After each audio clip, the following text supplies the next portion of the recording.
Hello Horror Hounds, welcome to my horror house. It is a request review this time for a very patient Christopher Berard who requested this, I think probably years ago. I think a couple of other people also over the years have asked me to review the 1974 adaptation of Dracula, originally called Bram Stoker's Dracula, now referred to as Dan Curtis's Dracula, but to give it its full official title, it is Dracula with Jack Palance. I'm sorry, what? Dracula with Jack Palance.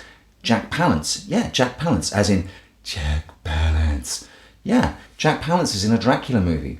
Wow, he plays Dracula. What? Jack Palance plays Dracula? Yes, Jack Palance plays Dracula in 1974's Dracula.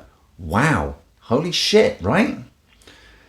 Bit too cumbersome for the poster, but I'm a stickler for detail. I have had this movie for literally years, and it is one of those that has sat on my shelf unwatched. Christopher, I'm assuming that because you have requested this, you're a fan of it. So I am sorry to say, having just watched it, I am not. There are some interesting things about it, but it's a made-for-TV movie back in 1974 when that didn't necessarily denote quality, although that's a little bit of a myth. I relatively recently reviewed the 1977 BBC adaptation of Dracula, which instantly became one of my favourite all-time adaptations of Dracula. This version I found to be a little stilted and a little plodding. I've seen a review of it online that calls it workmanlike, and I think that is absolutely it. It's where it comes from that I find interesting, and what it gifts to the ever-evolving or metastasizing, if you like, cinematic Dracula adaptations. It's produced and directed by Dan Curtis and written by Richard Matheson. They have got a long history of collaboration in TV movies. The trilogy of terror, two of those movies, the Kolchak movies that Dan Curtis produced. I think probably what's most interesting about this version of Dracula, apart from clearly Palance, is that it comes from Dan Curtis, who is most known for Dark Shadows, the gothic daytime American soap with vampires and werewolves and ghosts in it and the like. I'm not as steeped in Dark Shadows as I would like to be, but I understand there is a rich seam of horror fans of a certain vintage, probably around my age, who grew up in America with a daily dose of Dark Shadows, and it features very strongly in their horror upbringing. It didn't really cross to the Atlantic, but watching this with that in mind and having seen the odd episode of Dark Shadows, it kind of feels a little like Dark Shadows, but with all the camp taken out. A serious attempt to adapt Dracula, which about halfway through goes, oh, forget about adapting Dracula, let's just have a little bit of fun. And then it goes weird. There are a few key things for me that a Dracula adaptation has to get right. And I don't think this version, to my taste, gets any of those things right. The first is the trip to Castle Dracula. And this is a very plodding trip. We get to the castle about 10 minutes into this 90-minute movie, and it is kind of just a lot of guys in carriages and then scenery shots and then shots through the window of the carriage, and it's exactly as you would expect it to be. The arrival at Castle Dracula is a little undramatic. The second bit that an adaptation has to get right for me, and is really hard to mess up, in my opinion, is Jonathan Harker's stay at Castle Dracula. I've said it before in Stoker's original novel, which for the most part is a really entertaining sort of thriller potboiler.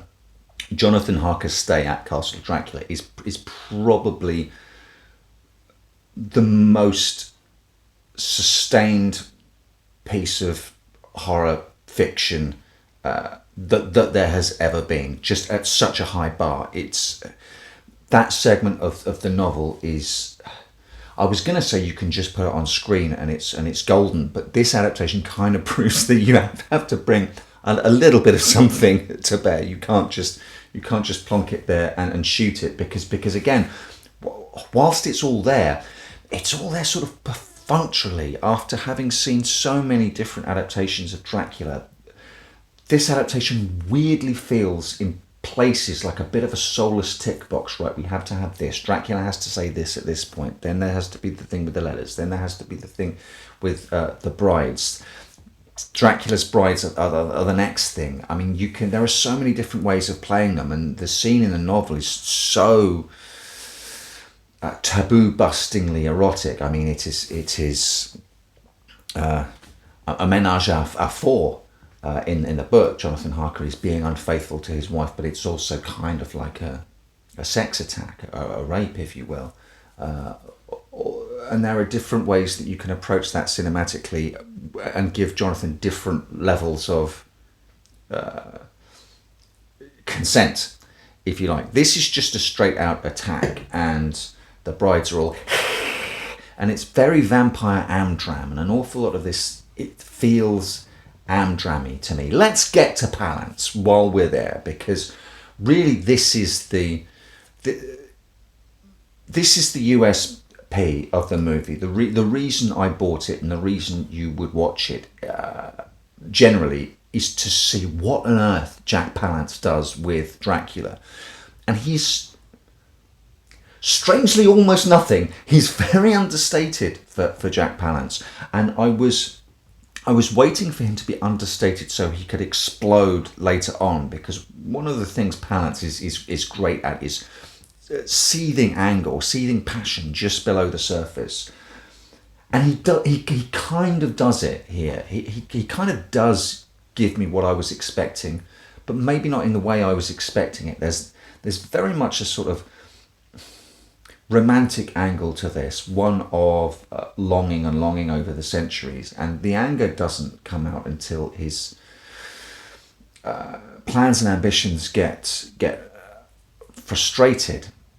So this is probably a good time to talk about what I referred to as maybe the genealogy of Dracula. This is, to my understanding, the first adaptation of Dracula to introduce the idea that one of the women in England, either Mina or Lucy, is a reincarnation of his lost love. It is an aspect of Dracula lore I don't particularly like. I'm a big fan of the Francis Coppola version, and I will give in to that version of it because it is so lushly, surrealistically, gothically romantic. I don't think it's the best reworking of Stoker's material that could have been gifted to the world, but there you are. It really has stuck. It ironically it draws its inspiration from Dark Shadows and the vampire in that, Barnum Collins trying to resurrect his lost 18th century, I believe, love. So there you go. This is how Dark Shadows has influenced forevermore the Dracula myth, to the point where an awful lot of people who haven't read the book would probably believe that this is an aspect right from the start. But adaptations of Dracula right from the very first one, Nosferatu, have seeded the myth of this story with different versions. It's Nosferatu that introduces the idea that sunlight can kill a vampire. Some of the changes made in Hammer's 1958 Dracula, the horror of Dracula, feed into this. That would be things like Jonathan dying at the castle straight away, Arthur becoming sort of front and centre as the sort of main young hero of the story. The way Van Helsing kills Dracula in the Hammer version by pulling the curtains down feeds into this. What this movie brings in, which feeds into later versions, specifically, especially the Coppola version, is the idea of a resurrected love, and also the direct tying in of Dracula to the historical figure of Vlad Tepes. I used the word workmanlike earlier, and Dan Curtis seems to be a very workmanlike director. I got a little tired of his constant use of setting up a frame and then zooming into a detail. He does it all the time. And if you turn it into a drinking game, by the end of the film you will be completely shit-faced. And yet there are moments in it that are really striking. And what caught my attention about these moments is that they are all moments essentially of tableau, of sort of frozen images, staged vistas, where nothing really moves in it, that just occasionally get plonked in and are really artistic and really striking, and did make me desperately wish that the rest of the film had been like them, because by their nature they are very brief. The first one happens when we just get a shot of the wreck of the Demeter on the English coastline and the captain lashed to the wheel, and in the background Dracula standing there on the beach with his coffins. Now naturally, obviously, Curtis slowly zooms in to Dracula, but it's no dialogue, just this tableau that looks freaking great. The next one is when Lucy's body is discovered, all legs akimbo in a nightgown up against a tree out in the gardens. And again, we slowly zoom into her body and the tears running down her cheeks and her dead eyes open. But again, it's a very arresting and striking image, but over very quickly, just allowed to sit there and be eerie. The moment that Dracula returns to his coffins to find that they've all been destroyed, and the rage builds up in him and he screams, and then they overlay these sort of animal noises over his scream, is a really arresting moment. And finally, at the very end, the very final shot of the movie, which is a tableau of the lanced Dracula sort of pinned to this upturned table, and the portrait of him as the warrior Vlad Tepes in the background, and the image is just allowed to sit there. And of course, Dan Curtis slowly zooming in to the portrait as we hear sort of sounds of centuries-old battle and soldiers calling out Dracula, Dracula, Dracula. Very arresting, but just so few and far between in a movie that is directed otherwise in a very, very plodding style. It's a small point, but it really got on my nerves that everyone in the movie calls Mina Minna, and I don't know why that is. I don't know why that is. I get the feeling that about halfway through the script, Richard Matheson went, we really need some stuff to kind of happen. So he manufactures Dracula sending a wolf to attack Arthur, who's standing up to guard Lucy. So there's a big wolf attack so that Dracula can get to Lucy to turn her, and then because he's turned her because she is his long lost love, that's the end of his plan. That's the culmination of what he wants to do.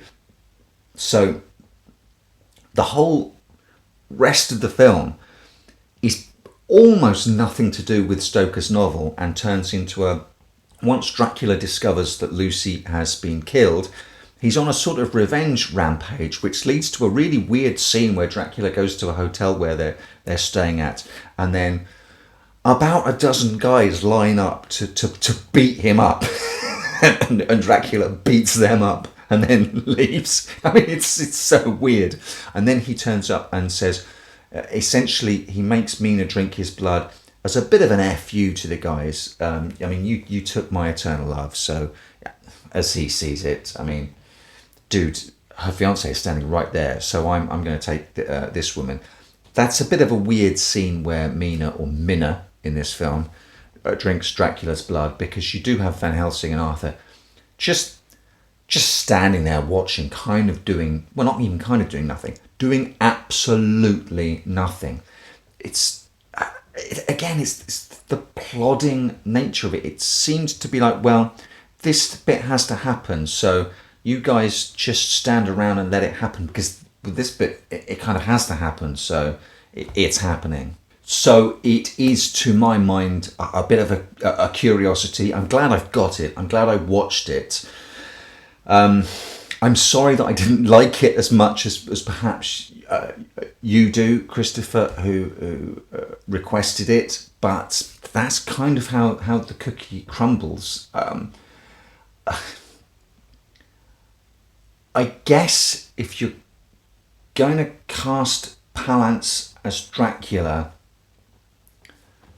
I would hope for something that wildly swings for the fences rather than rather po-facedly tries to be a faithful adaptation of the book, only to jettison that intent about halfway through the movie. It sounds madder than it is while I'm describing it. If it had been a bit pacier, that madness could have maybe been amped up. But for me, it just fell flat. So I'm sorry, I've got to call it as I see it. But the Palance Dracula exists as a weird curio that got made. But I don't think it's one I am going to return to too soon. I bid you welcome. I welcome you to my house. Welcome to my house. Welcome to my home.